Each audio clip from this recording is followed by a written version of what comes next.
down. All right, thanks, Rob.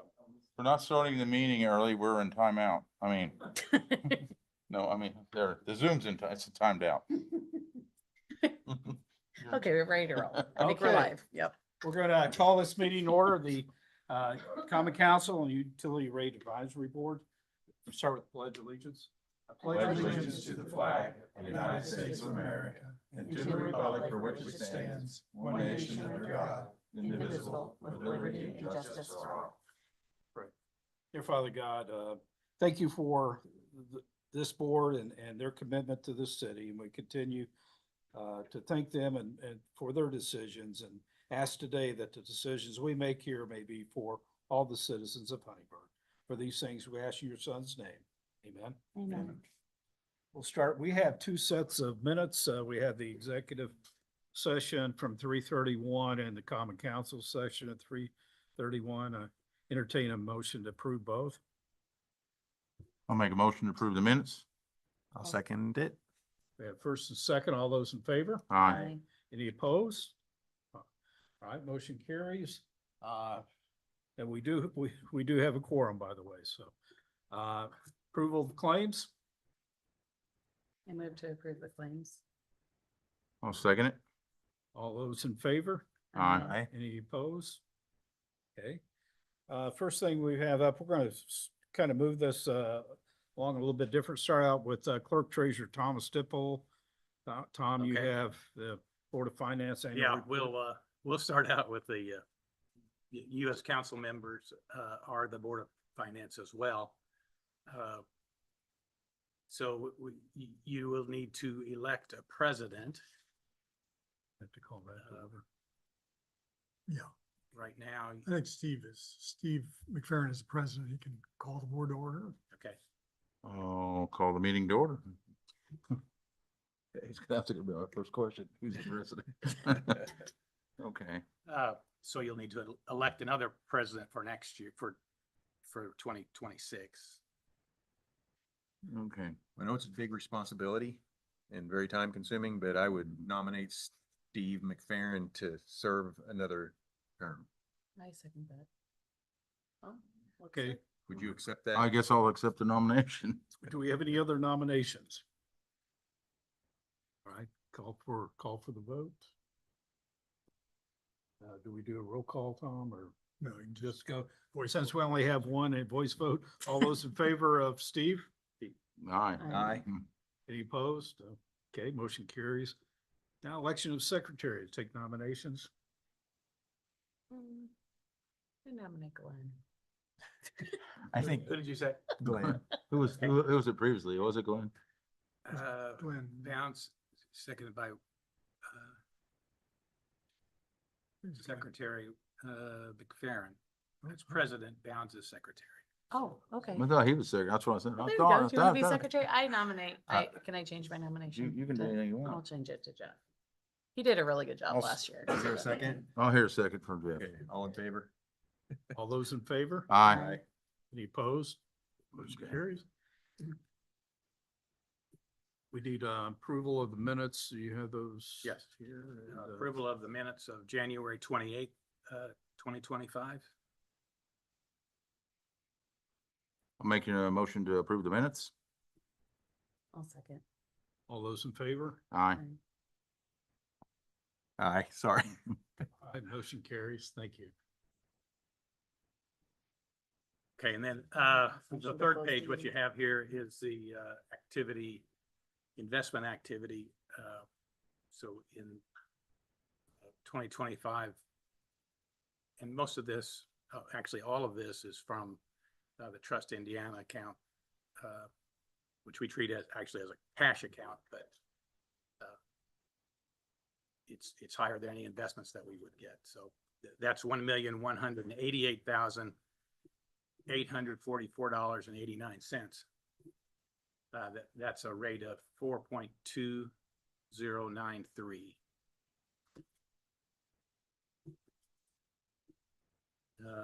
Then the investment,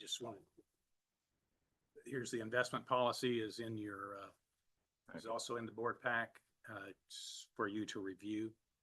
Not necessarily accept, but just review. Okay. Yeah. Safety's always first on that one, on this particular investment. And then liquidity, and then return is Yep. down the line.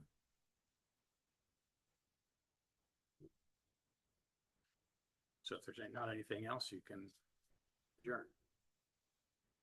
I'll make a motion to adjourn the meeting. I'll second it. All those in favor? Aye. Any opposed? Now call adjourn the annual meeting of the Board of Finance, the RDC annual report. Yeah, but, you should have a copy of the report that I have to give from the redevelopment commission, to the redevelopment commission, and the mayor as executive, common council as the fiscal body, and, the redevelopment authority as well. It gives the board members of the RDC, the board members of the RDA, which is the authority,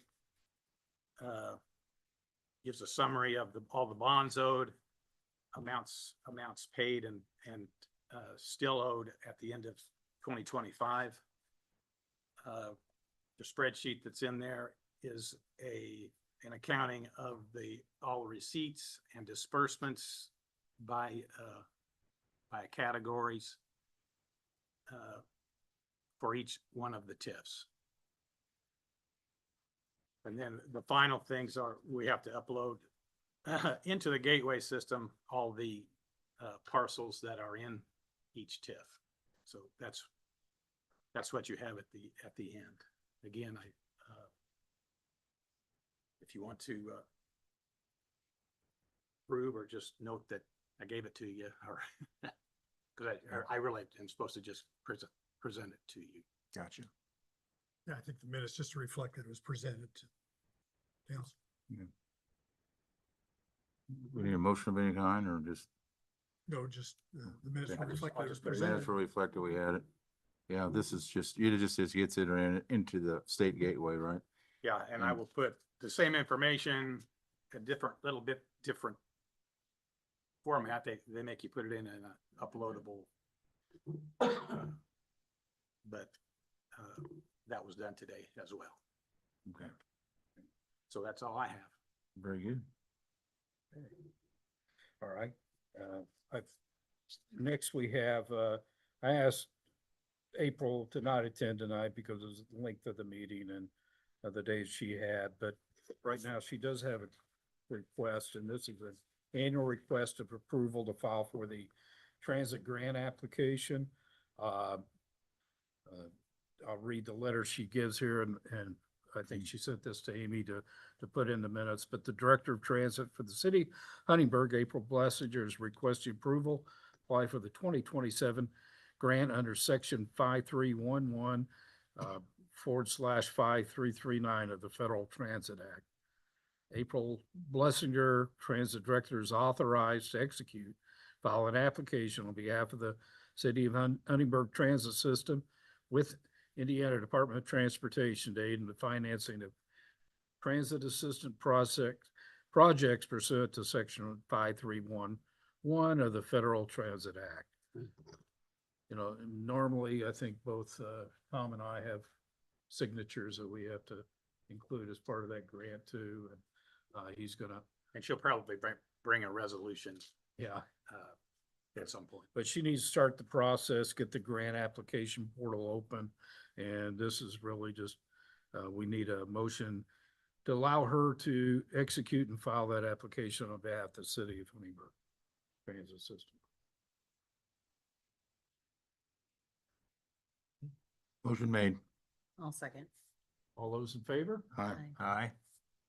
All right, thank you. Motion, any opposed, I should say, but the motion does carry. Thank you.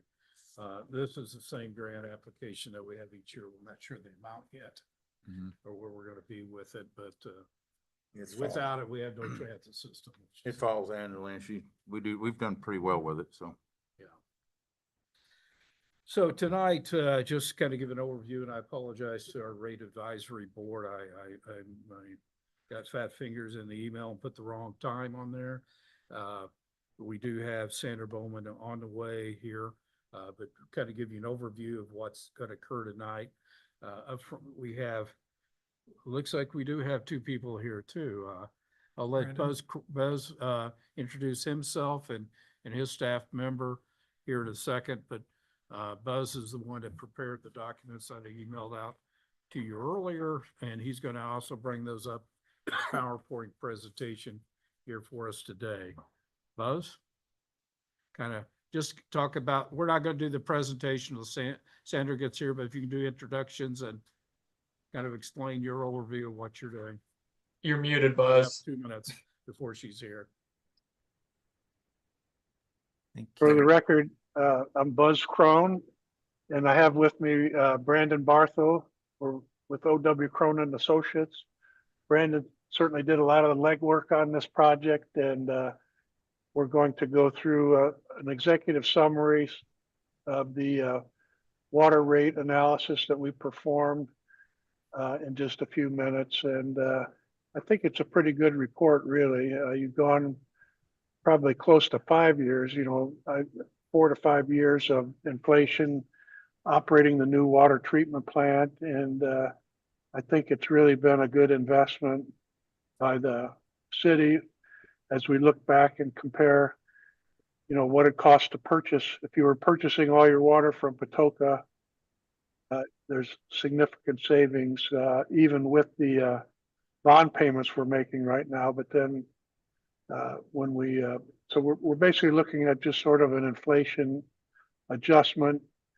And I think the council has echoed in the past that they would prefer, more frequent, less hefty rate adjustments going forward with all the utilities, and particularly with the water utility, trying to keep rate adjustments in the single digit range going forward. And I think the proposal will go through here does just that.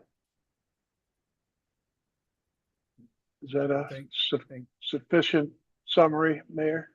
That's good. I want to Okay. introduce our Utility Rate Advisory Board. Here today, we have Kerry Blessinger. These are all mayoral appointments. Greg Painter and Jeff Young. Sandra Bowman will be joining us shortly. Their duties are today is really you got to keep them entertained, Buzz, and run through that. Be able to ask some questions. They'll be able to ask some questions in the end. They will make a recommendation to the council. The council has final approval on the rates. We have a quorum, but we do not have majority, so we'll have a second hearing, but not with the rate advisory board the second time. Is that correct, Phil? Well, yeah, we will introduce the ordinance tonight, presumably if the rate advisory board makes a recommendation. And you couldn't pass it tonight anyway, even if you did have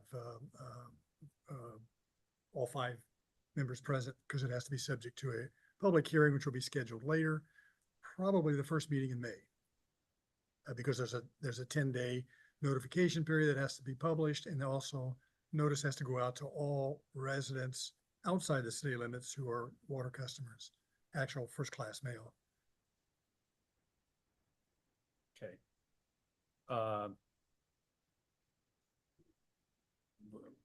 Expecting, did hear from Sandra a little bit ago. She was trying to make her way over here from Ireland, Indiana, about a few minutes ago. That would have been 18 minutes ago, so she's probably close to being here unless she got behind one of those trains. I think we could probably go ahead and start with the presentation. Sandra does have a copy of your PowerPoint and has reviewed that prior to today. So if you want to start with, just turn it all over to Buzz here for right now. Okay, thank you. Are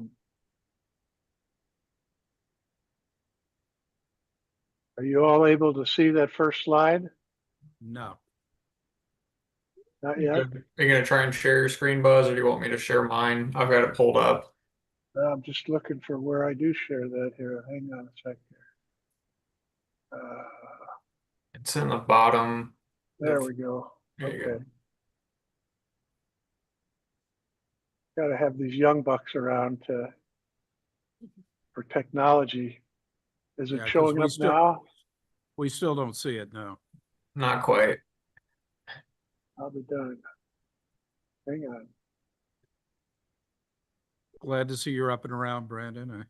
Thank You you. have your arm in a sling. Yeah, Yes. Yeah, I had a shoulder surgery, so There but we go. Thank you, recovered we now. see it.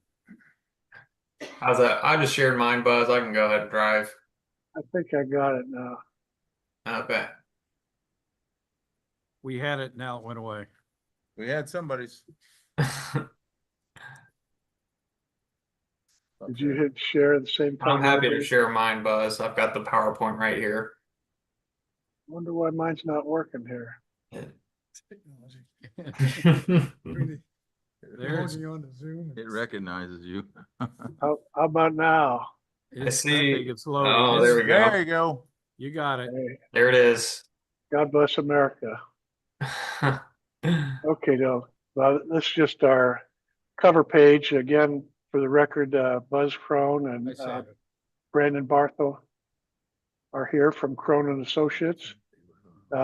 Just a little bit of historical information. The last rate adjustment was back in 2022, about the same time that I believe the water plant went online. We needed to have a little bit of a rate bump at that point. The average usage for the residential customers in Huntingburg's about 2,000 gallons per month. So that average bill is $33.32. The Indiana code sets out the rate making formula for municipal utilities, and it uses the term shall be sufficient to provide for the statutory revenue requirements that we've listed below. Primary ones, cash operation and maintenance expenses, allowance for working capital, debt service on bonds and other indebtedness. And we do have an existing electric loan, and I think we're proposing an additional one with some of the projects that we need to do. We'll get into that in a little bit. Debt service reserve requirements, I believe we're pretty much up to snuff on those now. And then depreciation and allowances for replacements and improvements. Those are the shalls, and then you are also allowed to make payment in lieu of taxes. We call it pilot, as well as residual equity transfers to the city's civil city. So those, while those are not mandatory, there is a need for those with the city, and we've included what I would consider, reasonable pilot payments and very modest residual equity transfer amounts in our projections. Really no changes there from what has been done in the past. Some other key considerations, we had used a wholesale water cost tracking factor to roll in the cost of changes in purchasing our water from Patoka Lake, our wholesale water supplier. That roll-in factor is about 9.5 cents per 100 cubic feet. We're basically catching up with inflation in cash operating expenses, is, pretty much what we're doing here. Inflation over the last 4 or 5 years, post-COVID, we all expected costs to go down after COVID, but I don't think I've seen that come about. I don't know if any of you have, but that's primarily what we're here to do for tonight. Interdepartmental loan repayments are part of the picture. We are planning to do a little borrowing from the electric utility to address some extraordinary capital projects that really relate to the water treatment plant. And then you've got 3 overhead water storage towers that all need major rehabilitation, which is pretty common every 10 or 15 years. have to clean and coat and paint the overhead storage towers. So those are all part of the key considerations for the proposed rate changes. Our projected revenue requirements, again, we're looking at operation and maintenance expenses, the 2019 bond issue that funded the new water plant, their annual principal and interest requirements, current and proposed electric loan payments. Pilot, we've got payment in lieu of taxes of $150,000 a year. The general fund relies on those, and it's certainly provided for in the statute, as well as a transfer to the city of an additional $50,000 per year. And depreciation expense. I know we kind of use that as a catch-all for depreciation, working capital, bond coverage, and so on. So it really covers a lot more than depreciation expense, but we need to generate just about $4.7 million of revenue requirements. Our current rates are producing a little less than 4.3 million. So our proposed increase is about $375,000 a year, or about just under 9%.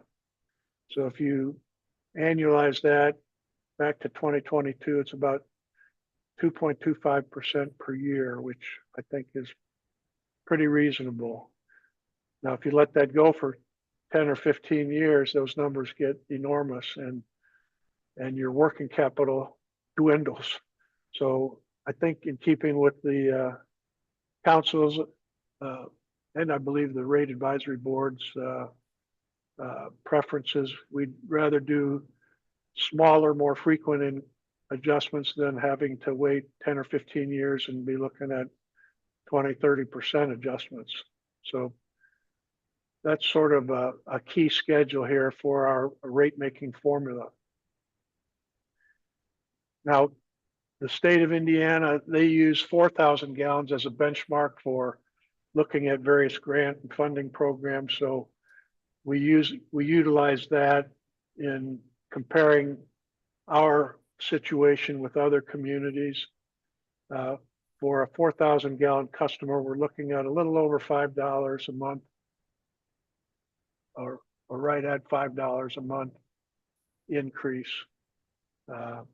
Again, your usage is much less than that. It's only about 2,000 gallons on the average for the city of Huntingburg.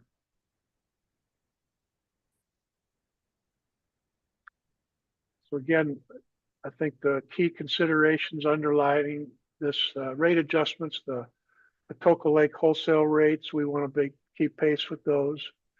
We want to take care of inflation and cash operating expenses that has occurred over the last 4 to 5 years.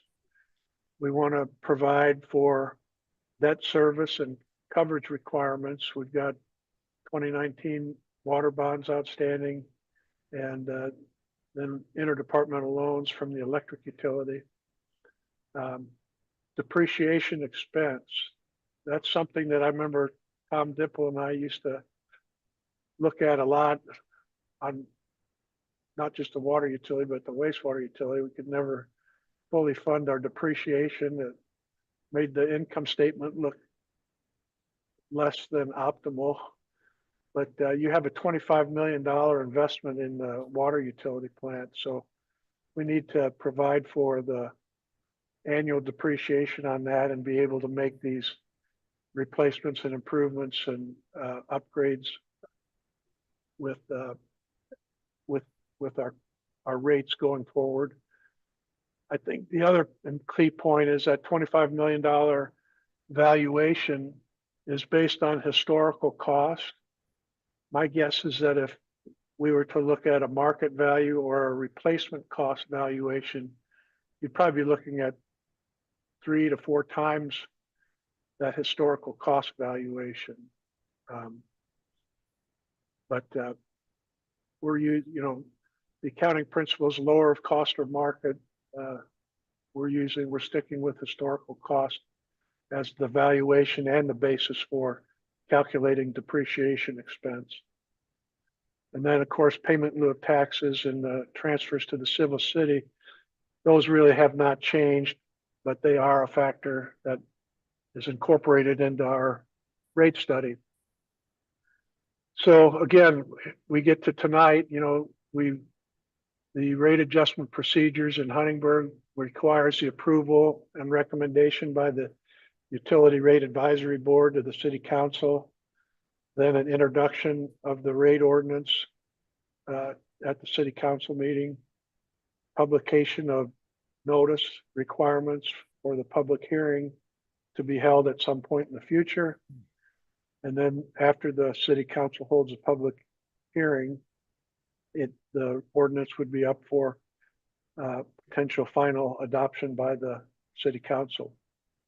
And then we get into the implementation phase, which may take, I don't know if that takes a month or so to get your programming redone, or Debbie may be able to do that on her own. I'm not sure. Most places have to go back to their software supplier, but you've got a lot of experience down in your billing department there. And I one believe- final, go ahead, I'm sorry. Well, I was gonna say, Tom and I were talking earlier, assuming that this ordinance becomes effective after a May public hearing. Uh-huh. The rates would become effective for the first full consumption period following adoption. So the first full consumption period would likely be June. June, to yep, build in July. and then build in July. I agree. Now, I did put a bonus slide together because this is really the first thorough look we've had at things since we did the water treatment plant project.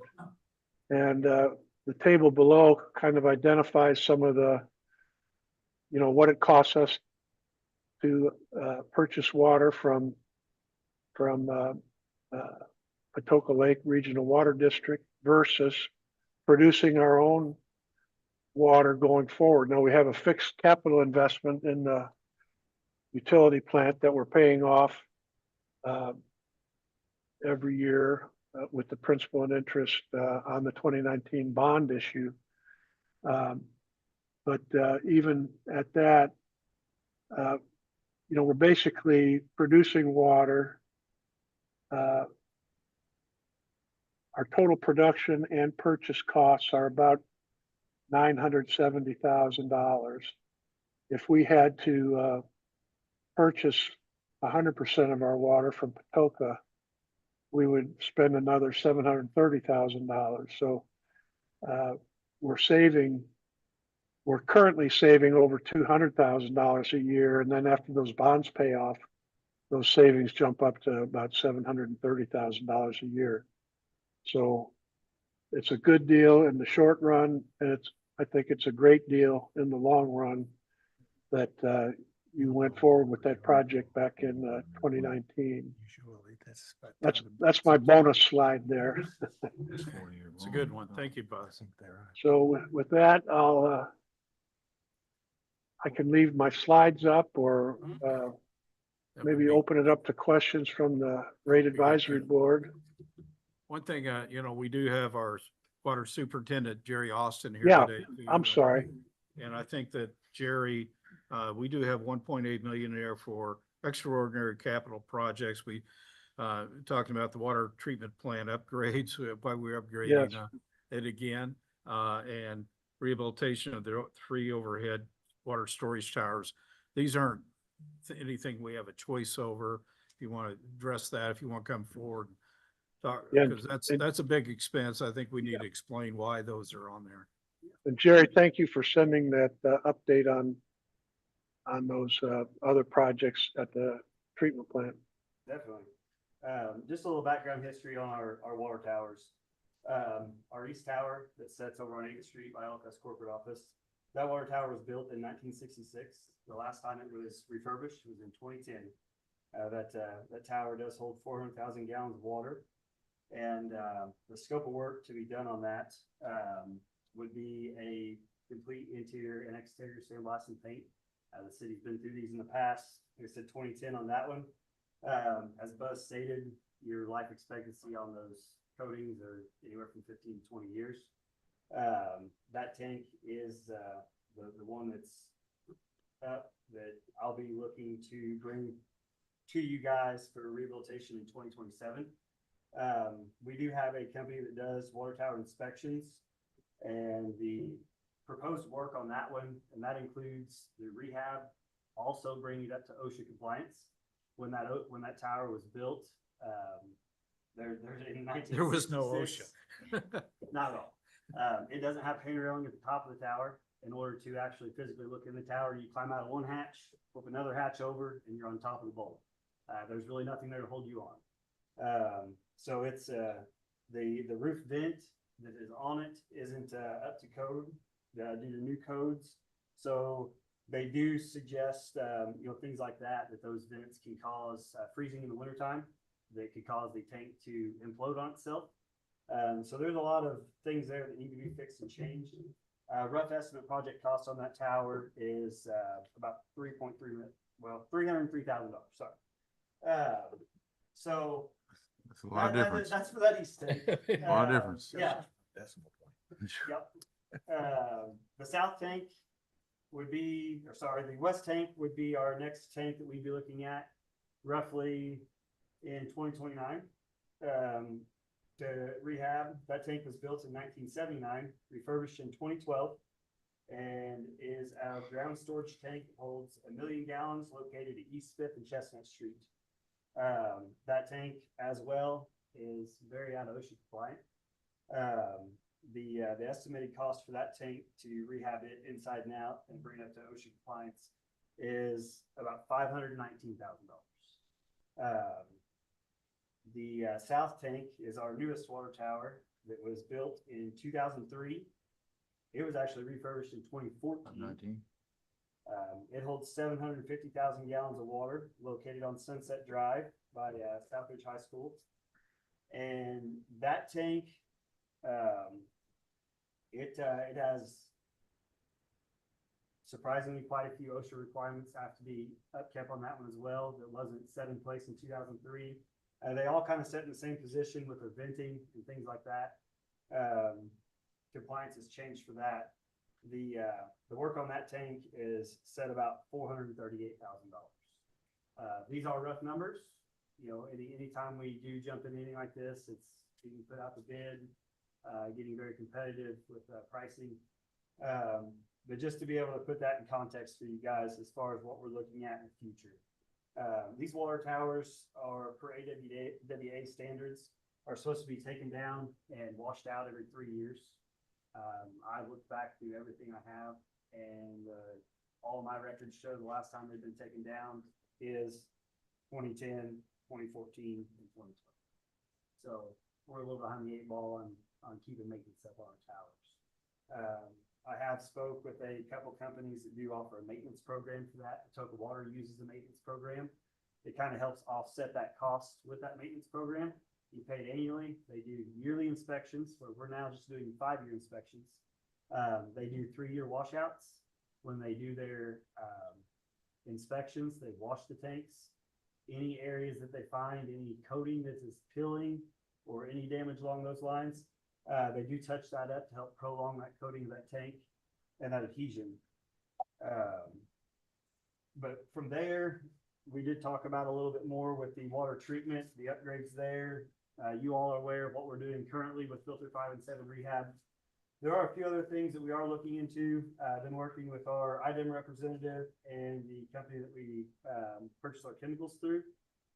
So we treat water with a chlorine. We self-generate a sodium hypochlorite there at the water treatment plant. And so it just a liquid bleach, almost like a chlorine, if you will, just for disinfecting. We do purchase water with Atoka, and they treat their water with a chloramine. So when that chlorine and that chlorine clash in our system, we have to write a very fine line with our chlorine to not clash, I guess I should say. So it takes a lot of monitoring. It's very tedious. Sometimes, there's times where if we get too high on our chlorine, we'll clash, we can get a taste and odor smell in our water. If it would clash too much, which we haven't had that problem, it can cause byproducts in your water that could potentially be cancer causing and things like that.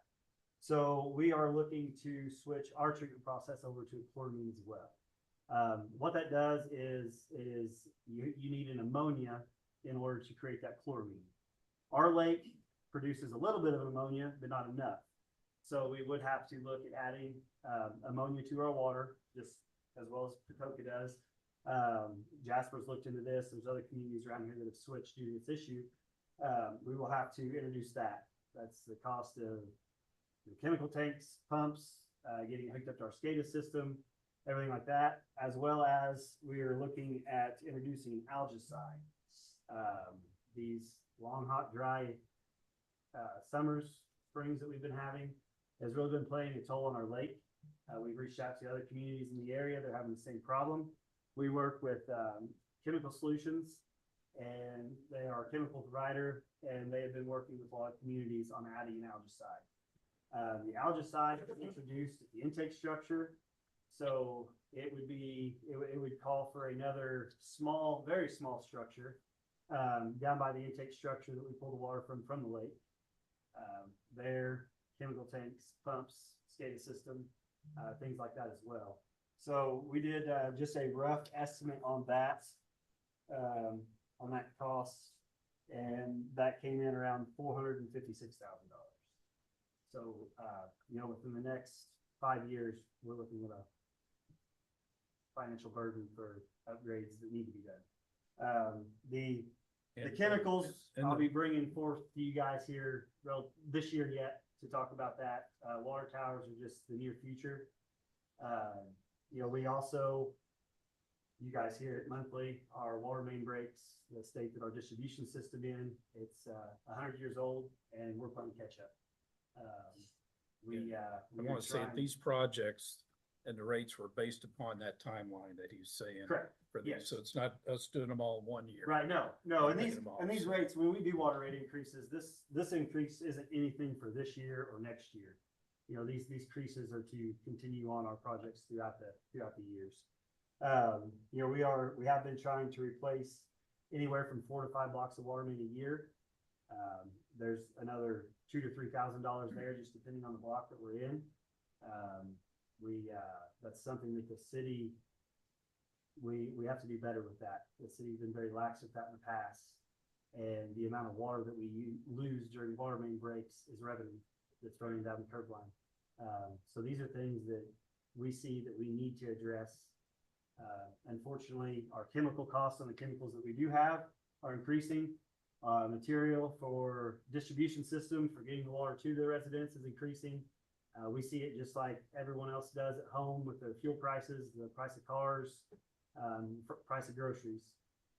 It's a unnecessary evil, I guess, if you will. It's not something that we'd like to see.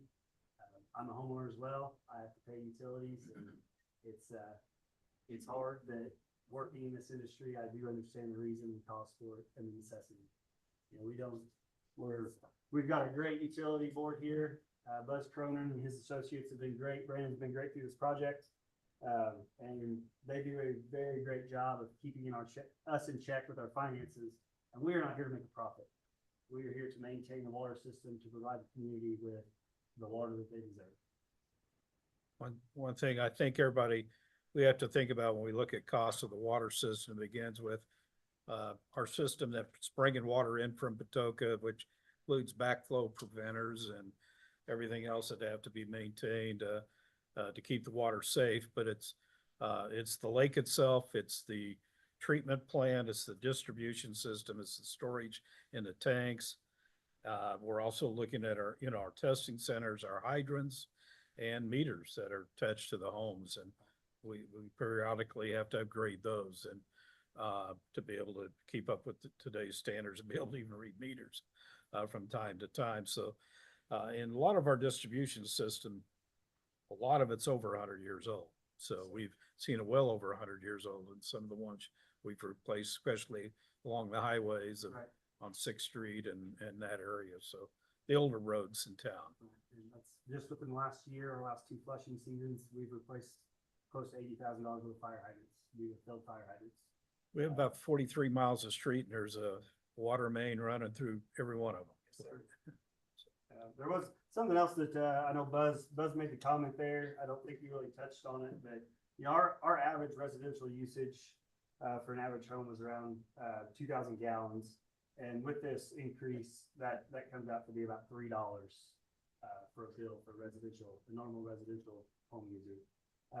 And then Buzz, correct me if I'm wrong, but a portion of this 8.9% proposed rate is the Patoka side of that. Does that not come out to about 1.3% of that?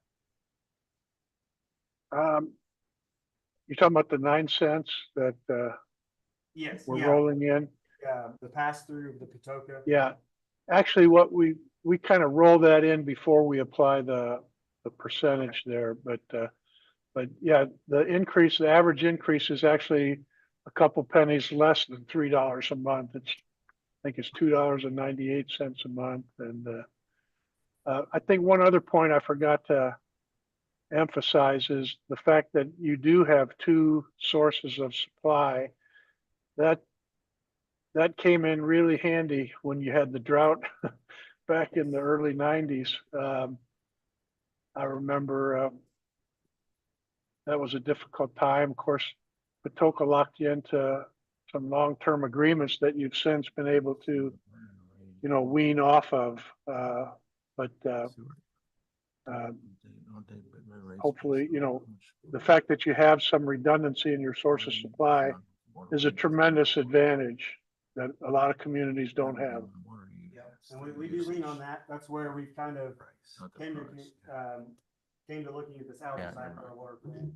During the late spring, summer seasons out at the water treatment plant last year, there was 3 weeks where we wasn't able to treat water for roughly 3 or 4 days at a time. So we ran our community solely off of our Patoka Phase 1 and Phase 5 pit. And that's where we're trying to make our changes with our chemicals with Algicide in order to correct that, to be able to produce water daily there. You know, our lake is very big, it's very shallow. Our lake in most portions of the areas is no deeper than 10 feet. The deepest portion is there at the intake structure, and it funnels down quickly to about 20 feet. So our thermal climb that we chase is very minimal, and that creates our issue with our algae and our growth, and what we can and can't do with that water in the summertime with that temperature fluctuation. The lake itself is a management issue with managing the watershed, keeping it area mowed and whatever how many acres you mow. We mow 57 acres a week. So Is what we mow between our property there around the lake, our water towers, and our right of ways. I have a question. And Jerry, did you offer to take everybody up on that tower that doesn't have any of those safety things to show them that? They unfortunately, the ones that came and gave those pricings, they did climb those towers, and they said that it's very unfortunate, but there's a lot of small communities that are in the same position with those towers, that they're in a position to where they're now having to bring those towers to code. So it's not just us, it's everywhere. So now while we have Buzz on and you're at the podium, I think it's a good time for the council or the Utility Rate Advisory Board to be able to ask any questions that they might have of the two of you. On the, just as a citizen, on our utility bill, what unit is used to measure your usage? That cubic It's feet? it's built in 100 cubic feet, but a lot of utility, you know, most of we convert that to thousands of gallons so that we can compare with other communities. I know some of the investor-owned utilities, they use those cubic feet meters, but most, you know, it's pretty common to use gallonage meters. And so it's easier for us to transpose cubic feet to gallons for these rate comparisons than it is to have to you I know, was just curious if people were looking at their utility bills, because I'm looking at Yeah. mine right now. Cubic And foot so is, a a cubic foot is foot about is 7.548 yeah. gallons, so each. yes, cubic yeah, foot. if you took, Why do we do that? Why don't we just put it in gallons? We read in cubic feet because we have gas as well, and gas you read in cubic feet, so to keep everything's All the easy for usage is the same. utility billing Yeah. and everything like that, we read water in cubic feet as well. So I thought our family was doing Let's put it well on the resident. on our water. I don't really We are care about not. billing. Take that times Turns out seven. when I multiplied that by 7.5, it But we shorter get- showers for those we get kiddos. that a lot, Kevin. Don't Yeah. feel bad. When we talk to a resident that has a leak or something like that we use our meter program with, we'll show them, show them what we see and show them that they have 1 to 2 cubic feet running, and they're like, oh, that's not much. That converts to 14, 7 gallon to 14 gallon so yeah, it's, we do get that a lot with, the water usage. Yeah. if you have a big house and a lot of kids, you're gonna be above average. I am. I do. Two teenage girls. Yeah. Take long showers. Service life on those tires, if you take care of them like you're supposed to, the deflection So every year, are they- any of those really out of service theoretically, need to be? they say as far as, having them redone, the city has been good about having them repainted. So as far as the structures themselves, they are structurally sound. The coatings, they say last anywhere from 15 to 20 years. They've, like I said, we're coming up on that mark with these towers. You have to pull into effect. Like in the last 5 years, we put our water towers on a rotation to be washed. That helps keep the algae and the mold off the towers, which degrades it takes away the integrity of the coating that's on the tank, which can cause the paint to fail quicker. Anything we can do, that's why, I made that comment about looking at a maintenance program. Patoka Water, they have way more towers than I could probably count. I would say they're probably in the 30s as far as water towers go, due to they're spread out. And they use this maintenance program with that, and they, we're talking with them, some of their employees, they talk about with this maintenance program, when they come in and wash them, they're able to touch up spots that have flaked off and things like that, which prolong the life of that coating, where they're seeing more than 20 years, before this has had to be done again. So there is no type of regulation, says once you get 50 years old, they have to be taken down. for No, shelter. as long as they're still structurally sound, as long as we keep maintenance up on them. And some of these towers here and those prices are to add cathodic protection to the towers as well, which helps protect the structural integrity of the tower itself, the steel. These towers have none of that. 2 of our towers don't have grounding rods. So that stuff is being added with those prices as well, as far as being able to ground the tanks, and to help aid with that deterioration. But, it's our goal here, same thing with washouts. We are, the tanks are highly suggested to be washed out every 3 years. And that's gonna help too. All water is dirty. When we treat our water, we have our set limitations for we call it turbidity. We don't call it dirt. But on what the turbidity can be as it exits the building. So over the years, the tanks do build up with sediment in the bottom of it. And that does come from the water, either the water itself or pulling deposits in from the water mains as they sit there. So the longer the tanks have set without being cleaned on a regular basis, that'll also depreciate the integrity of that tank with those solids sitting in the bottom of that tank. So when they do washouts on those, not only are they cleaning the sediment out, excuse me, but they do a antibacterial wash on those. No water tower is ever completely full, which with the vents there, it does potentially give the possibility of growth on those tanks as well, that could speed up the process of the deterioration of that lining. So by washing those tanks out and using that wash to get rid of that biofilm and things like that, that helps extend the tank life as well. And that's what we're looking to get to. We're looking to get out of trying to make it last as long as it can, and then, oh crap, we need to get this tank done this year. We're trying to do better.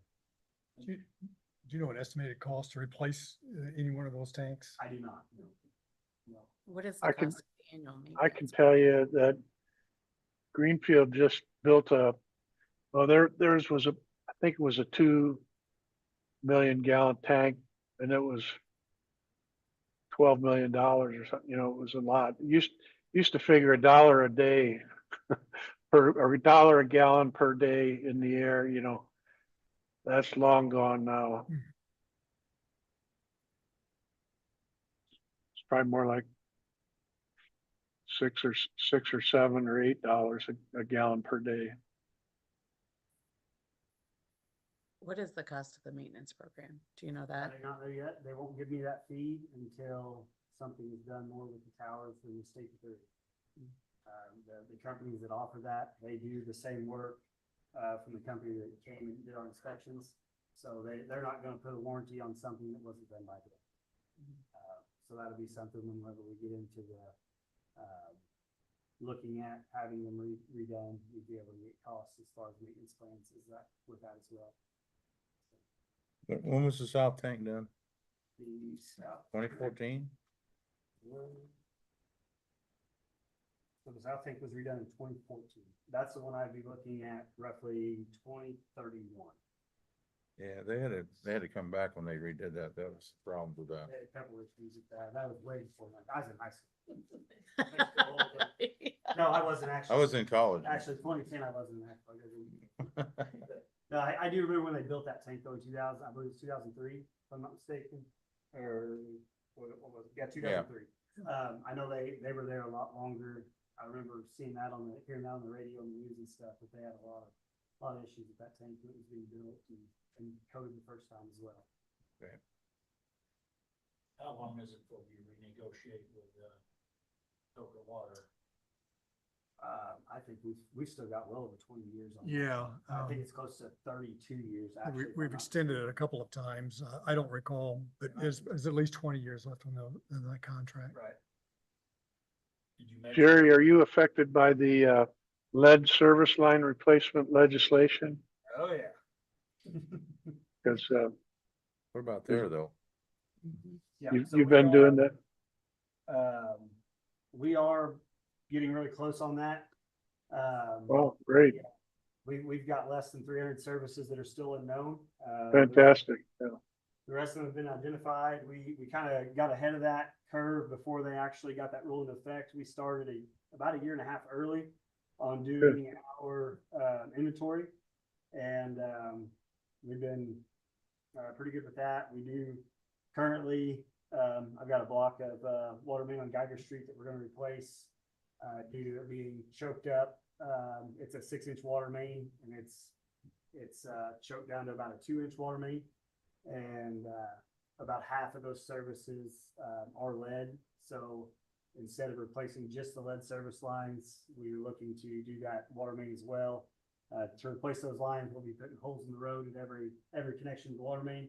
So at that point, the road is the grading of the road is due for paving. So talking with the street superintendent, we spoke with the mayor about it as well. It's more cost effective for everybody to go and replace that block of water main, replace the services, and then repave the road. We try to be very diligent with that too, with our road replacements. The city's gotten really good over the past couple of years. Anytime the street department, they give us a list of roads and we look at our infrastructure, any infrastructure in there that is old and failing and things like that, we go out and do our preliminary work. And if it warrants a main replacement, we do that before the road's replaced. Nobody likes to see a hole dug in a freshly paved road. So that, that plays into effect with our water main replacement as well.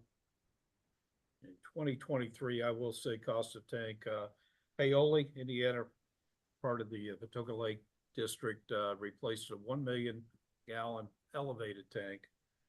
It was $5 million and bid in 2023 with completion in 2024. So with the inflation, we're probably looking at 5.5 now. Every bit of it. Yeah, the one I was talking about was a new tower that they had to do a lot of site work and so on. So it's about you're coming up with about $5 per gallon per day on that example, or?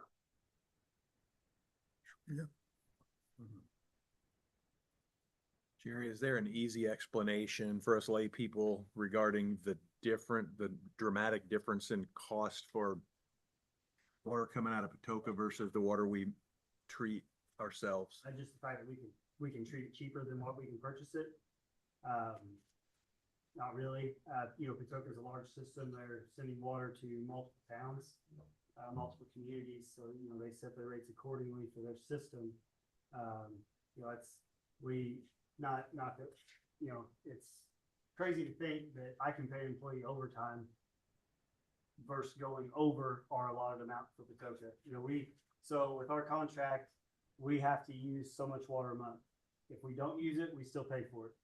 If we go over that amount though, it jumps up the rate ladder.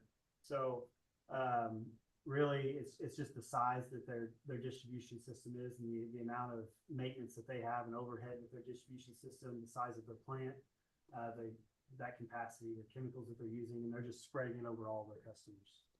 Was that Jeff that asked that last question? Yeah. Hi, Jeff. Hey, On this slide, you can see you're paying Patoka an average of $3.29 per 1,000 gallons. Your treatment costs at the treatment plant is about $1.04 per 1,000 gallons. Now, you still have to build the treatment plant. So you're paying probably, a little over $500,000 a year in debt service right now, but you can produce it a lot cheaper. The marginal production cost is probably a fraction of that $1.04. That's an average, but to produce that next 1,000 gallons is probably considerably less than what that $1.04 average is. But like Jerry indicated, you've got minimum purchase requirements with your wholesale supplier, and but there is a benefit to having redundancy in your source of supply, and but it is at a cost. Was that helpful? Yes, it seems like that the volume that they run, they ought to be able to do it cheaper than we can. It feels that way. Right. I could be wrong, but I think the reason, part of the reason that Patoka's charge is $3.30 is because that includes their capital costs. We're just, that $1.04 is just our treatment cost. Yeah, that's not apples to apples. No, but it But it is. is a saving nonetheless. I'm not saying it's not a savings. I'm just saying we still have a plant, and we still have we have a distribution center, our distribution lines, they have hundreds of miles of distribution lines. Yeah, their customer density is a lot less than what ours is within the city. Yeah. Their distribution center, I just went online, covers 11 counties, minimum of 33 communities, and they usually pay for a portion because these communities can't afford a $5 million tank. They'll normally pay $1 million of it when they do that, because they're the only supplier of water there. And it has to go in some kind of a tank. So Gotta go in a tank somewhere. yeah, so I would guess that the fact that they're in 11 counties and 30 some communities, their distribution system is spread out. We're looking at Du Bois, Celestine, Schnellville, small towns with low capacity. Yeah, okay, that makes sense. You mentioned Tazewell. your two chlorine treatments. Yes. You have any idea what effect blending those two treatments has on the old lines, and what blended would have on new lines that are currently being run in Missouri? Is there any issues that happen?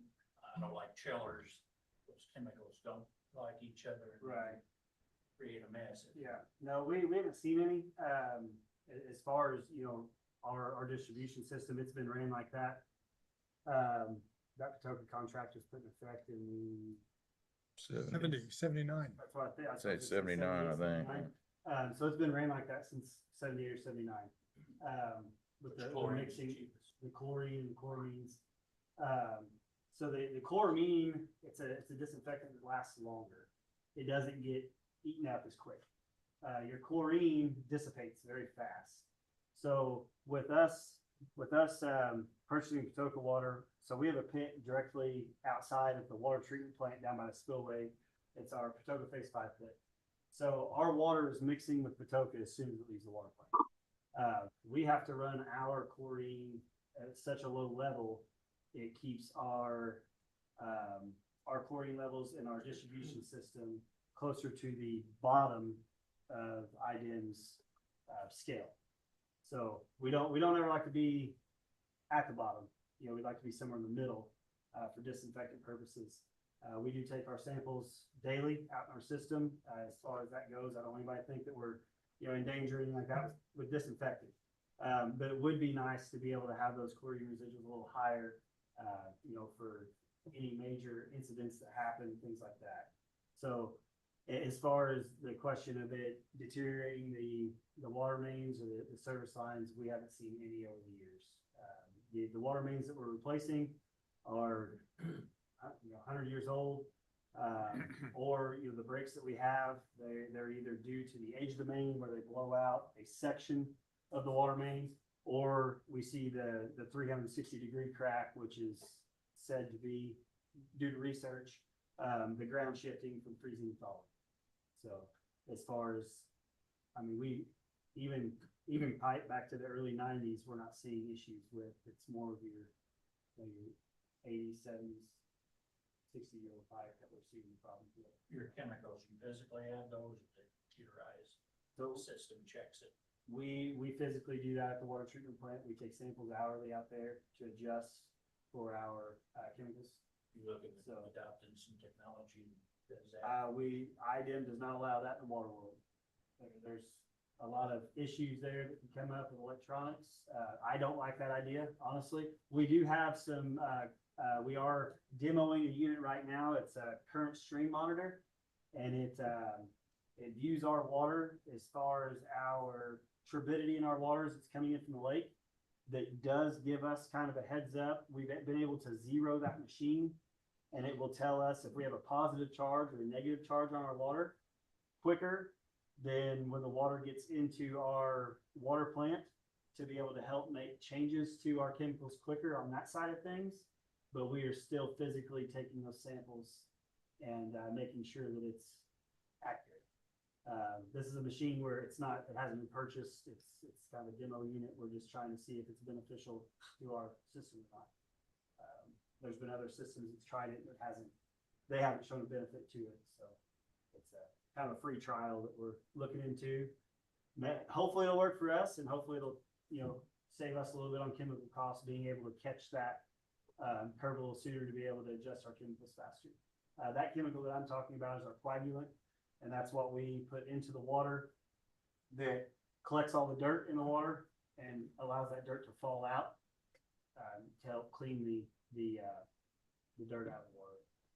What would you estimate the non-revenue water to be from leaks on this side of the main? People see your own meters not working properly. We just did our meter upgrade. So as far as meters not working properly, we haven't had any issues with the new meters.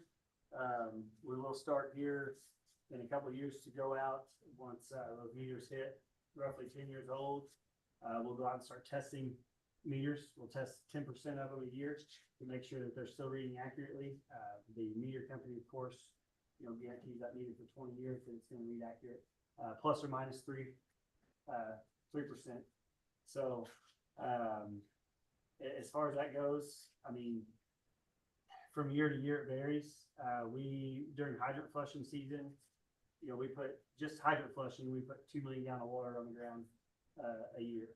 That's required. Yes, yeah, that is required. Water main breaks, I would say you're closer to 10 million gallons of water. Last year we had 3 water main breaks. That in those, they were big. We lost over 1 million gallons a piece with those water main breaks. And that's where we're trying to get to with our water main replacement, with getting back in the swing of things to upgrade our system the way it should be. Have you enacted or attempted to enact any type of programs to work with manufacturers, store owners, and homeowners to help save water, conserve, do leak checks on toilets? I Right. mean, Yeah. give them the little blue pill to So. go in the toilet and check it. We have the We electronic do for give that. them a blue door tag, so we monitor our meter system daily, we can see your usage. With our water meters, they are smart meters, so it learns your water usage, it learns the time of the days that you use more water usage, than others. It will give us, leak alarms, high usage alarms, things like that. We do come out, we have a door tag that's hung that explains that you have an abnormally high water usage. It has the water plant's phone number on there. If you call, we've got a meter tech that'll come out. We can show you what your usage looks like. We do give the suggestions, you can kind of tell by the water usage if it does look like a toilet or if it's more of a continuous leak. As time allows, we will work with the public on a leak. We just had one last week. During flushing, I went out and worked with the resident themselves as far as they had continuous water usage. We turned the valve off that comes into the house, left that valve off for 4 hours. They still had water usage at that time. So, at that time, it tells you the leak's outside the ground between the meter and that point. From there, they did call a local contractor. The contractor was out there day before yesterday. They actually ended up replacing the whole service line for that customer. As far as anything much more than that, we do work with Farbest. They have a very, very good water conservation program. So to put in perspective, Farbest uses as much water in a day's time as the rest of the town uses. They are our largest water user. They take water conservation very seriously. They kind of the same way here. They don't want to use any more water than they have to because that drives up the cost of their product. The cost of their product gets high. Nobody wants to purchase their product. They'll purchase somebody else's. They are very, we send them, the billing office sends them daily reads. Every morning, they send them the reads off the meters as well as they're pulling the reads off their meters as well. Every morning, every 24 hours, they pull meter reads to be able to look at their water usage. And then we also are large diameter meters for any facility like that, whether it be OFS, Farbest, IMI. We do have those meters tested more frequently for accuracy. So we do have things set in place. I've been to, there was twice we went to Southridge. Jason Merkel, he's with the Parks Department now. He was a plane operator for me for a while. He went to Southridge one year and spoke on things like that as well. I've been to Southridge once for the same thing, and then we also I went to Holland School last year, and they were doing career day down there, and I went down there and spoke about our water treatment process and how the kids can help conserve water for their parents and things like that as well. So we do next door. Yeah, we do a lot with we have fun with it. We get involved with Park and Rec. Allison Beaker does a great program with that. We've gotten down there with them. Usually ends up in a little bit of a water balloon fight or something like that with the kids. Have some fun with it. This year we've worked very close with the fire department as years past with our ISO audits and things like that as well with water conservation. We almost got a perfect score. We missed a perfect score on the water side by less than 2 points. So we really do try to run as tight a ship as we can. Based on my water bill, I think you could do some more school things, Yeah. conservation. I got two kids, and I'm on them all the time about it, and it's Navy shot. That's There you right. Yeah, just remember, they'll own a house one day, and you can go over and repair it. That's right. I'll take a nice lunch. Right. This entire rate study comes back with an 8.9% increase, proposed increase. Is there any other thing that's changed in this policy hookup rates, meter charges, has any other thing changed besides that percentage? It is not. So roughly 4 years ago, we found that with whether being acidic soil or electrolysis becoming a big thing, our polyethylene pipe has came a long way. Mhm. So with that, our spec changed from using copper for service lines to a plastic pipe. I honestly don't know any other utility that uses copper. With that shift in cost, copper is, could be up to $3 a foot. Our plastic pipe is under $1 a foot. So by being able to conserve money there, we've been able to keep from raising costs for tap fees. As far as monthly fees for that as well, those haven't changed. I don't even think those changed in 2019. I know we did a rate increase this past year or in 2022, and then the previous one for that was 2019. Everything looks good there on that side of things. Okay. It's, This is my third year. We haven't done anything since I've been here. right, yeah. So that's how it's been. It was about 3.5 to 4 years the last time we've had a water rate increase. We've been able, like I said, we've been able to conserve money anywhere we can see something that works better. In the past, the poly pipe, there was a lot of questions with it. There was a lot of uncertainties in quality. We see this in trade shows. We talk to other communities that make the change. That's had very, very good luck with it. And with, we've seen it out at Jago is our biggest factor of seeing copper lines fail. When that was put in, the first, second, and third phase of that was copper. The fourth phase, we did switch to poly at that point, but we've almost replaced 30 service lines out there, and that subdivision was started in 2018, I believe, if I'm not mistaken. So that copper pipe is being eaten from the outside in. It's corroding from the outside in. I do know that used to be a floodplain. So to speak on the soil quality, I can't do that.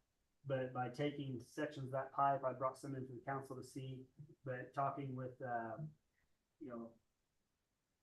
very well educated members of the water industry, whether it be with the IRWA, the Indiana Rural Water Association, or the American Waterworks Association, electrolysis is big with all the underground electricity going in. So I'm not blaming it on the underground electric out there, but all the electric out there is underground, which could be a deciding factor of that. What we don't see with that is it affecting the brass or the poly. So that's one of the main factors of switching over to the poly material for service lines. So how much revenue will this increase across the board generate? For 375 a year. 365,000. Yeah, it's in here somewhere. Yeah, it's 300. 375.40. Big one, actually. 375.40. Revenue for shortfall is 375, 375, 403. This is to cover the revenue for shortfall of 375, 403.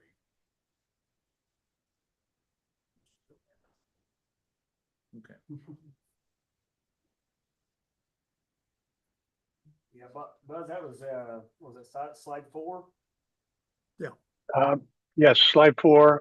And basically it includes a 1-year depreciation factor, and all the rest of the costs are pretty fixed. Cash operating costs, the debt service on the outstanding bonds, the existing and proposed loans from the electric utility, the pilot payments and contributions to the city. Again, those have not changed. And that's to touch on that electric loan for that proposed line there. I You hope guys are not. aware of that. Nobody's saying that. The water plant was upgraded in 2019. This is all fixed in It's there. been about 2.5 years now. The project is moving along nicely. But we had 2 filters, filter 5 and 7, that were added. Started losing water. We found a structural issue with those. So we set that project in motion, and with that project, the council agreed that the water department would fund the first $600,000 of that project, The project was estimated at first as a $1.2 million project. So whenever we spoke about it, water would cover the first 600,000, and then after that, the electric department would fund up to the remainder of that balance up to $600,000. So that's what that proposed. Some of that stuff is there as well. And then we also have a loan out to the electric department that, when we purchased our hydro excavator, that, we use, it's a machine that's used with a high pressure washer and a vacuum to be able to excavate utilities without digging up more than we need to. We've used it, we've got over 3,000 hours on it. We have really used that machine a lot. It's very vital to our lead and copper operation as far as potholing utilities. We're able to put a lot smaller hole in the asphalt with that versus trying to dig with an excavator. As well as if we ever have to go out and reset valve boxes, we can, reset the valve box. The valve box is about 5 inches in circumference. We're cutting and hydroing roughly an extra, maybe a 6-inch circumference around it. Versus if we dug it with a machine, we'd have a 4 foot by 4 foot hole there by the time we were done to reset a valve box. Or to repair a broken valve box. Yeah. Was that amount gonna get you what you need? As far as the 8.9%. Yeah, I mean, that'll set us up to be able to do these projects, that we've spoke about, as well as continue to update the distribution system as it's needed. I say as it's needed, like it's when it's needed, but it is needed, is what I mean by that. We will continue to replace the, 2,000 to 3,000 feet of water main a year. They said just in the last year, fire hydrants, I mean, they're the cheapest fire hydrants, $4,000. They sell those, they go up in price per foot depending on the height of them. The old hydrants that we have, they don't make parts for them anymore. The city years back set a city spec for those to be changed to a Mueller brand hydrant. Mueller is a very simple hydrant, has the least amount of moving parts, the easiest to repair, and we find less issues with those. Granted, they're newer than the old ones, but trying to mainstream those hydrants as well whenever we put them back in. And you said too that this increase will be able to help fund the refurbishments on the water towers? Yes, okay. Yeah. That's what this is there for. Yeah. That's included the potential chemical upgrades. Like I said, we'll talk a whole lot more on that. I'll have people come with me. I won't blindside you guys with that. Kind of had to bring it to light here just to explain, the future. But I don't, when we have that conversation, we'll have our specialists in here with us that we work with to be able to help explain those questions that I don't have answers to. I think overall, nobody likes an increase ever, but everybody likes to have clean water. So I think it's a necessary. One utility you can't live without. That's true. That's true. Although my kids are about to find out. Okie dokie.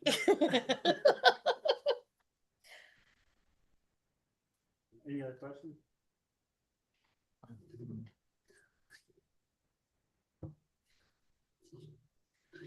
Well, I think the next move is the utility rate board, advisory boards. I appreciate you guys' time, for looking at this, and, appreciate your recommendations moving forward to put this into action so we can continue to lead the city of Huntingburg's water distribution system and water treatment plant in the direction it needs to go. Thank you, guys. Thank you, Thank Jerry. you. I believe the Utility Rate Advisory Board was furnished a proposed resolution that would recommend to the Common Council the rates that are proposed by the O.W. Crone report. And I have an original copy here and it has the proposed rates attached to it. So the ball's kind of in your court now to determine whether or not you want to make that recommendation. It is a recommendation. Obviously, the council can take it or not take it, but they under our ordinance, they have to come to you first to get your recommendation after your investigation and study of the report.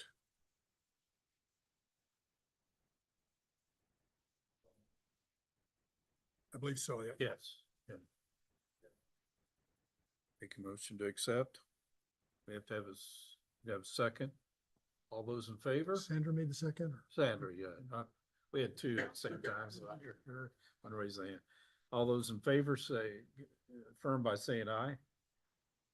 Any of those opposed? All right, motion carries. We thank you for your time. This is something that'll come up once a year and I know we gotta get together and Buzz will normally do these rate advisories. I think we had Thank gas the last time, past year, and wastewater the year before, and we don't want to wait 10 years and give somebody a big increase all at once and at the same time lose money. So we appreciate your time. Yours too, Carrie, at tax time. So Yeah, it's. I know you're all busy, but we had things to do. Some of you work out of town too, I think. Thanks, Joe. We, I think I can just call it, closed now, correct? Just, we'll now call this the end of the Utility Rate Advisory Board hearing, and thank you much. Thank you. Thank you, guys. Thanks. And then the council has before it a proposed ordinance that you can introduce tonight and set for a public hearing. I believe it's number 2026 15? 15. 15. Need a motion to introduce. I'll make a motion to introduce. I'll second. Got a first and a second on introduce. All those in favor? All right. Aye. Any opposed? That motion carries to introduce. And then a date for a public hearing on these proposed rates that needs to be advertised and sent out to customers outside the city limits. I would recommend your May meeting, first May meeting, May 12. I'll make a motion to set the public hearing for May 12th at the 5:30 normal council meeting. 5:30. I'll second that. We have a second by, and all those in favor? Aye. Any opposed? Motion carries. Should give Tom his 10, 11 days that he needs to get it advertised. And that does get mailed too, you say? Yeah, To- yes, To sir. those out. Customers outside. Hey, they're ready to go. They're going out tomorrow. All righty, thank you. I have one question for Buzz before he might sign off. Sure, Jeff, go ahead. Are there any provisions in these ordinances for when they are passed to just automatically build in a small increase every year as opposed to doing 8.9 6 years later? I mean, is it even legal to be able to do a 2% increase on an annual basis regardless of having to pass it again? You know, Phil's probably a better person to ask that question than me, but I can tell you that I think you have to publish the rates, so you'd have to You adopt, have to have a hearing. yeah, you'd have to publish the rates all at the same time. You know, if you're gonna do a phased up rate, you'd have to publish that before you adopt the rate ordinance. Again, I think Phil is probably, he gets Yeah, asked that question by a lot of other attorneys. Any know. rate increase needs to go through the process. And so if you're going to change it from year to year, you'd have to go through the process. Every And year. in our case, we have the rate advisory board, then a public hearing on the proposed increase, and then adopting an ordinance. And that whole process is preceded by giving notice, publishing notice. I guess you could build in enough revenue requirement to cover inflation, but now I throw it back to Buzz. That's more of an accounting question. Can you Yep. throw in more of a revenue? Yep. Well, we've projected this out for 3 years.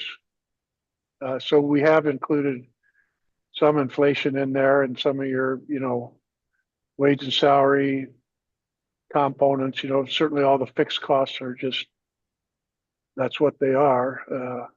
But we do build in a little bit of inflation. If we were under the IURC, we wouldn't be able to build in any inflation.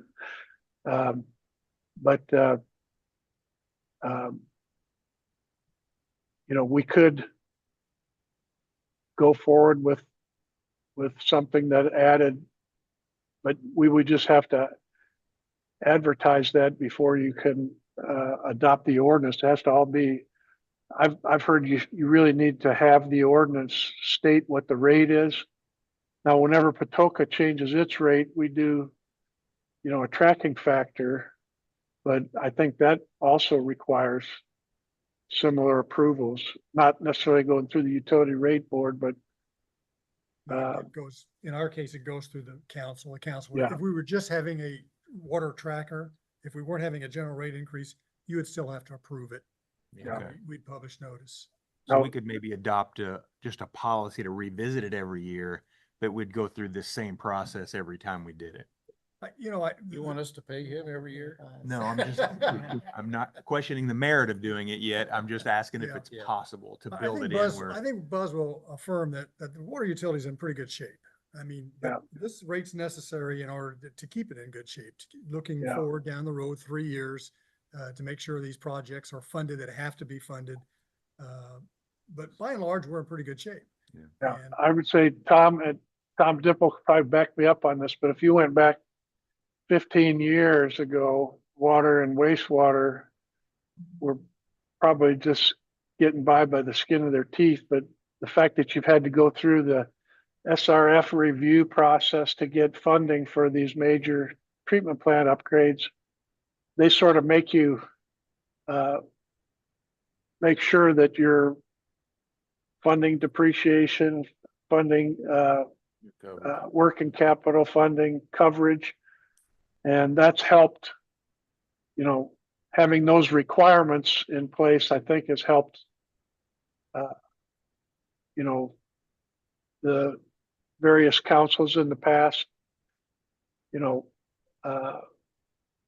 what really needs to be done. And the utilities are the only thing you really have control over. You don't have much control over property taxes or local income taxes. And with the SEA 1 things happening, it's more important than ever to keep those utilities in a sound physical and financial condition so that, you can continue making pilot payments and things of that nature to help the general fund. Not that you're trying to subsidize the general fund with the utilities, but you're taking advantage of the rules that are out there to allow you to provide some benefit to the general fund. Did I say that okay, Tom? You did. Yeah. Thank you, Buzz. I agree with you. I got one more question, just to make sure. The bulk water flow, we did include that 3 Yep. years ago in the ordinance, so that's the same, okay. It's in there. But there is an increase. Yeah, It's getting the same increases. I just want to make sure we put that in the It's in ordinance last year, that was all included, to where you wasn't buying Yep. bulk water cheaper than we were giving it to our community. We were there one time. Yeah, I'll just come in and buy my water. Buy a pickup truck with the water and take it home tonight.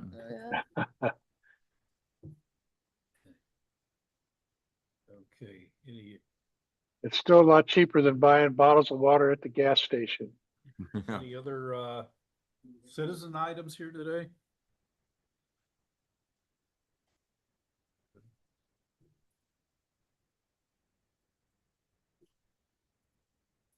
Hello. You can probably sign off, Buzz. I think we're done if you want to. Okay, we've got May 12th down on our calendar, and thank Yep. thank you all very much. I know Hey, Buzz. Thank you. this Thank is you always very tough, much. Thank you. tough thing, but thank you. Sorry, I Thanks. said that, so. I'm Amanda Souders Harris and, I'm a resident of Huntingburg. I'm just, members of the council, I want to thank you for the opportunity to speak.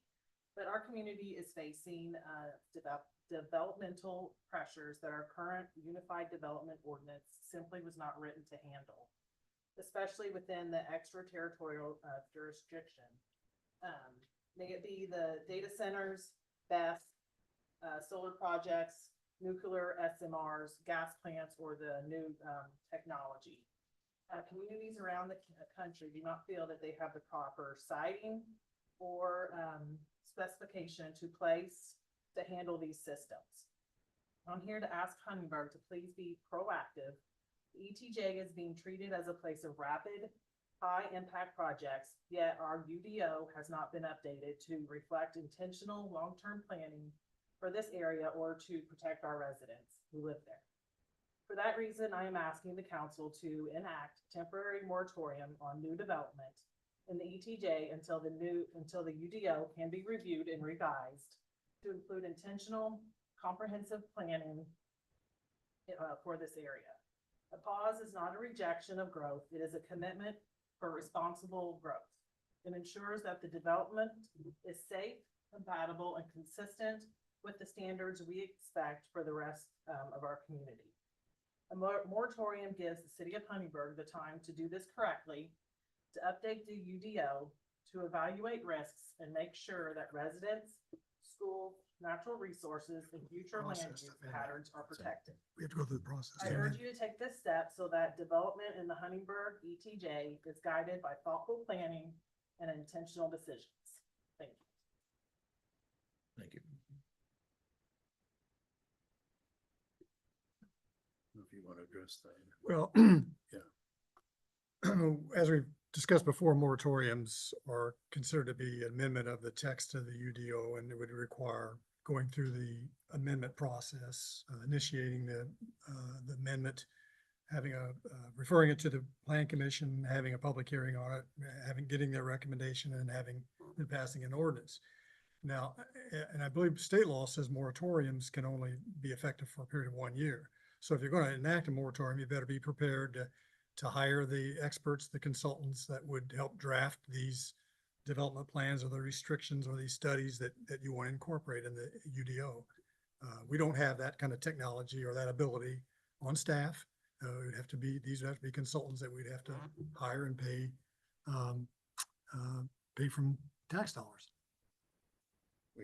We're looking at changes. We've already, I don't know if you want to address what happened with kind of publicly with the changes in the UDO that we originally proposed.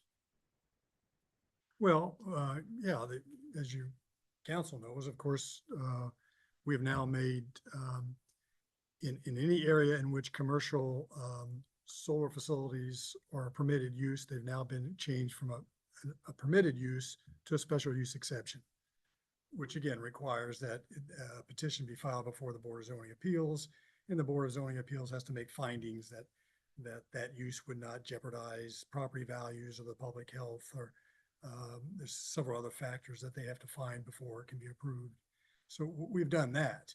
And if there are other uses that are similar to that are not specifically called out in our ordinance, those same regulations would apply to it. Applied to data centers. For instance, yeah, or others. we don't specifically call out data centers in our ordinance, but data centers are similar enough to commercial solar that those special use exceptions would apply. So what does that mean exactly if somebody came along next week and proposed another BESS system in another area within the 2-mile jurisdiction of Huntingburg? What we've done so far, what would that? They would What have would that to, do? the developer would have to apply to the BZA for special use exception. And the BZA would have to have a public hearing and find those. There's 5 findings. I don't have them off the top of my head, but one of them is that the use would not jeopardize property values. It would not be injurious to the public health Safety and or- welfare. It would not overburden roadways and utilities and that type of thing.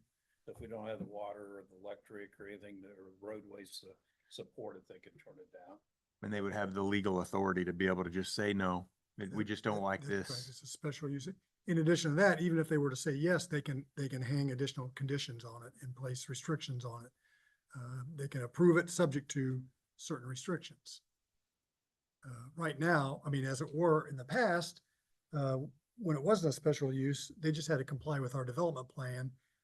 And our development plans were fairly Vague.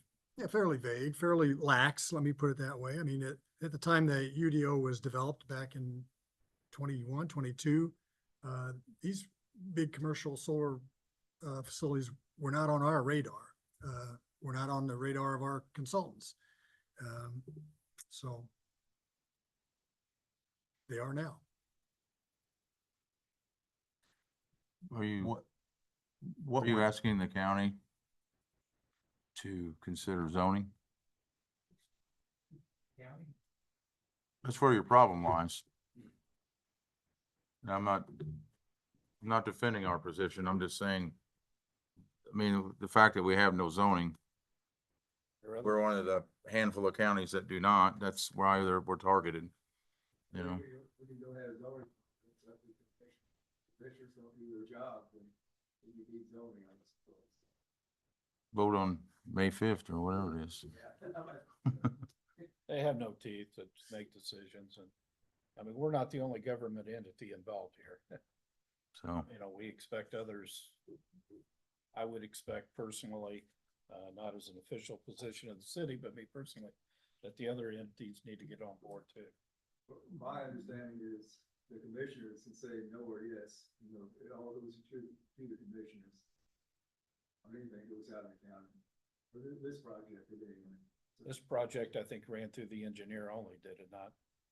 I don't think, So, they can't go to the engineer, whatever the engineer can propose to them, yeah, but, yeah, their the process is commissioners- different the than commissioners ours. have to okay it.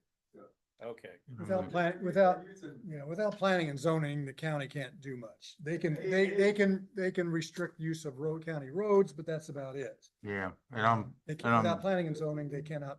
but I'm restrict saying they land need use. to, I'm saying that if we're gonna find any way to restrict things, it has to be through a county-wide to where everybody's has to, you know, On the play, same page. they're on the same page. We all gotta approve, you know, approve or deny based on merit, based on, will it be detrimental to our roads? Will it be detrimental to our safety? Will it, you know, decrease our property values, X, Y, Z, whatever?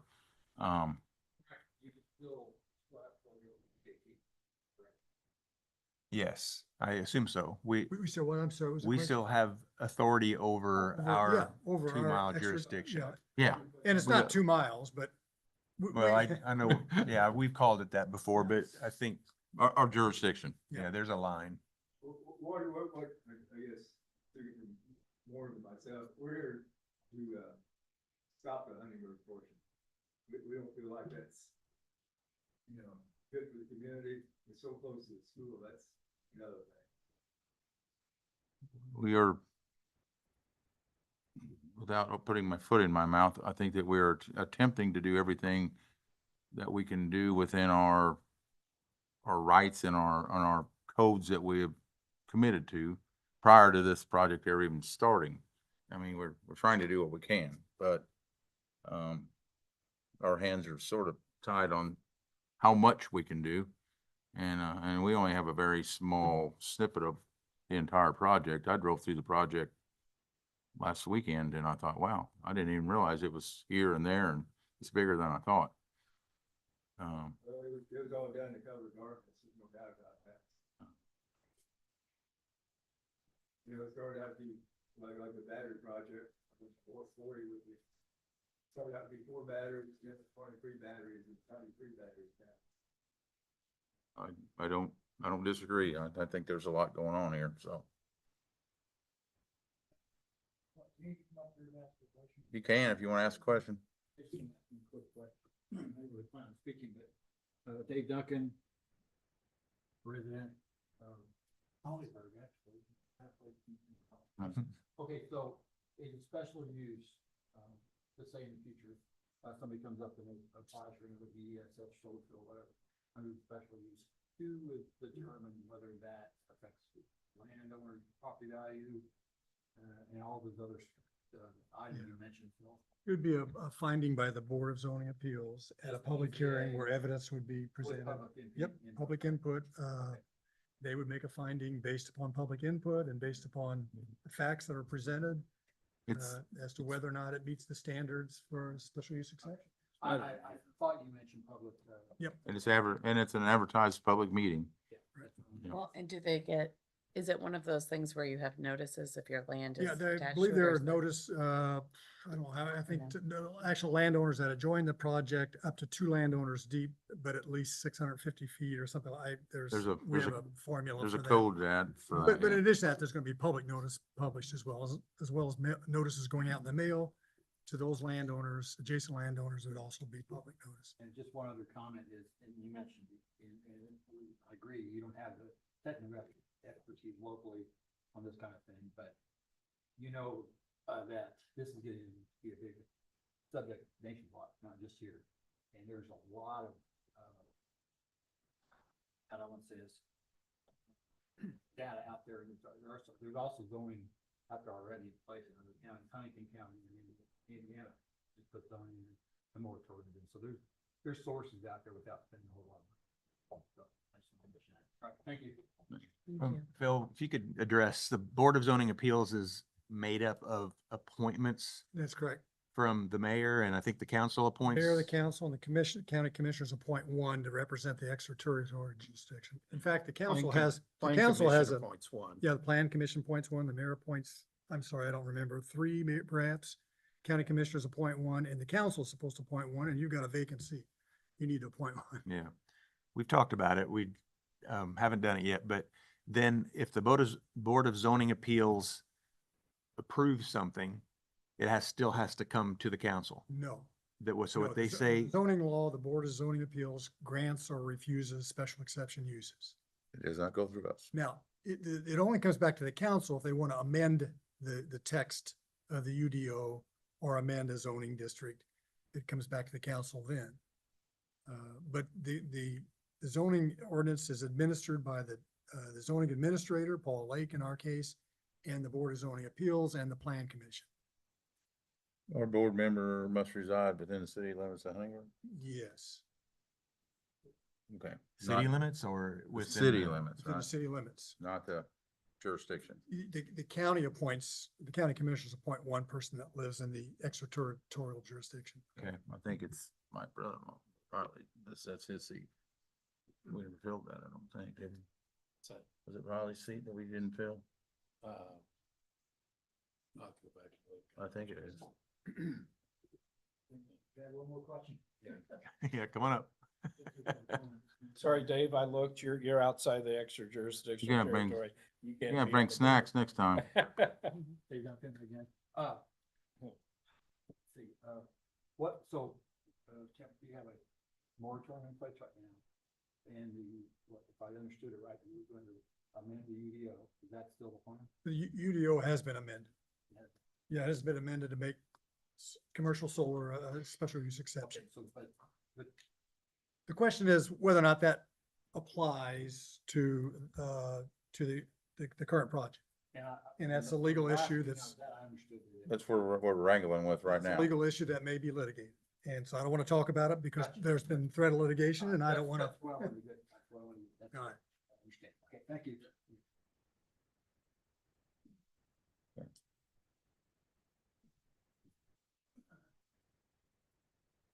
Anything further? I might have something here. Let me, No. after Bill saying that, I don't know if I got a question anymore.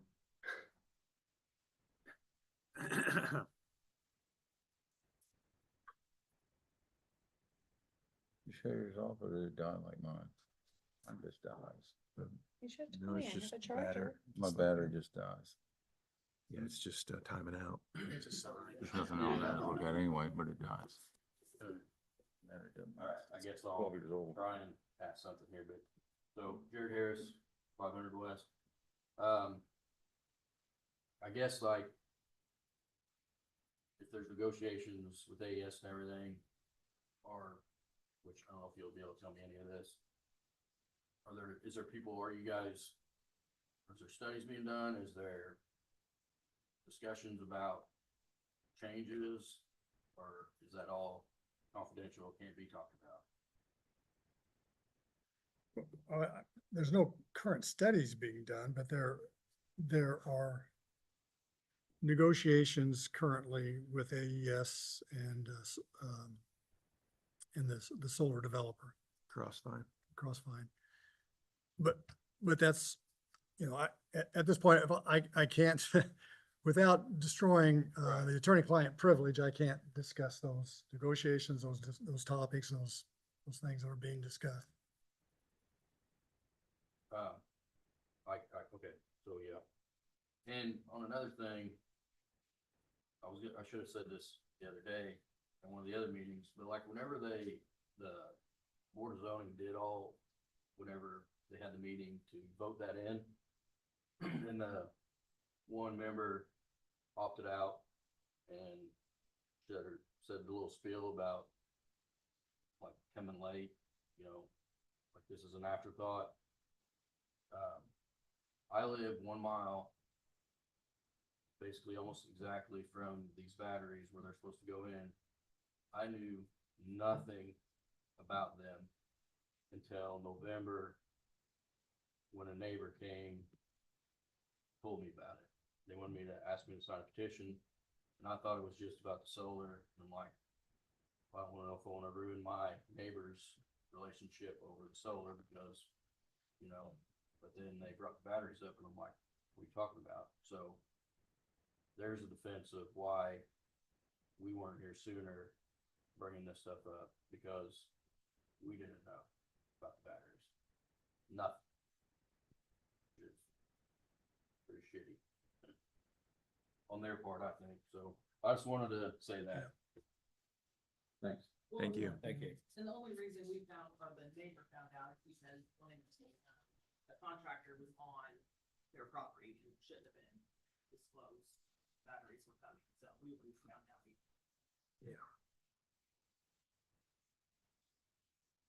If there was zoning in the county, you would have known, because Yeah, they would have right. sent you a letter.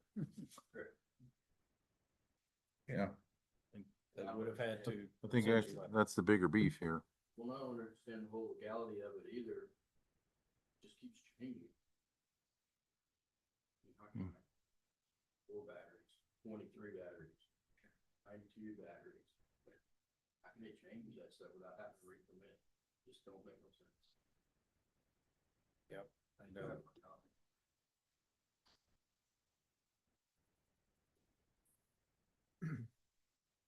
Well, the one thing, I'm Randy Bartle, 750 South, if you know it by now. But, if you can make the battery storage less, then they can't get their carbon credits when they put it into the battery.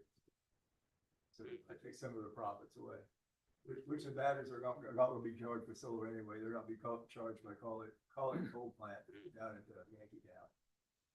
That line runs through our property, goes straight to Yankee Town. And they're not keeping, I think Trump said they're not keeping it open for 2 more years. So they're gonna charge those batteries on the off time with that coal-fired energy.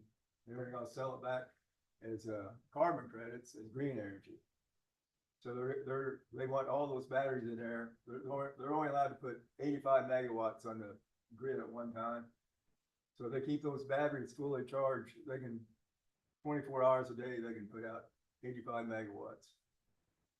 So they're gonna make a huge amount of profit, and they're gonna use the solar panels basically as a front for green energy. So you're telling me that the power that's being generated by the actual solar panels isn't going into the batteries? What they generate, some of it will. For instance, Bill Gates has built a big solar farm for his data centers. And if you look at all the information, the battery should be about half of what the solar field is. If you put more batteries into that, you're just wasting your batteries. And even if you're a homeowner and want to put batteries in for, rooftop solar, they say you only need no more than half battery storage for your solar. For one reason, the sun only shines, X amount of hours a day. So that makes sense. You don't want more than that. So that's just a comment I have. So, but all this is gonna be a huge money maker as long as they can get their carbon credits on top of, the power. So, Okay. thank you. Thank you. As far as the question on that you had, that energy will go in there, but they will fill into capacity every day. It's not full, they pull off the grid. It's cheaper, and they sell it when it's more expensive at night. And then profit. It's still gonna be green energy, because through that solar deal. Big scheme, It's a called greenwashing, they got a name for it. yes.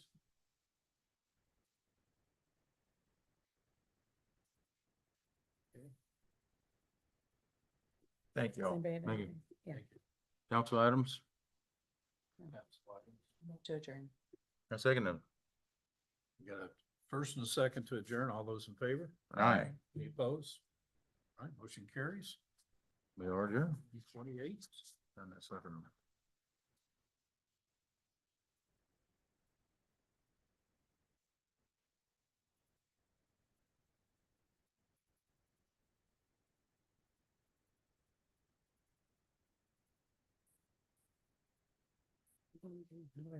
Oops, sorry. Mm-hmm.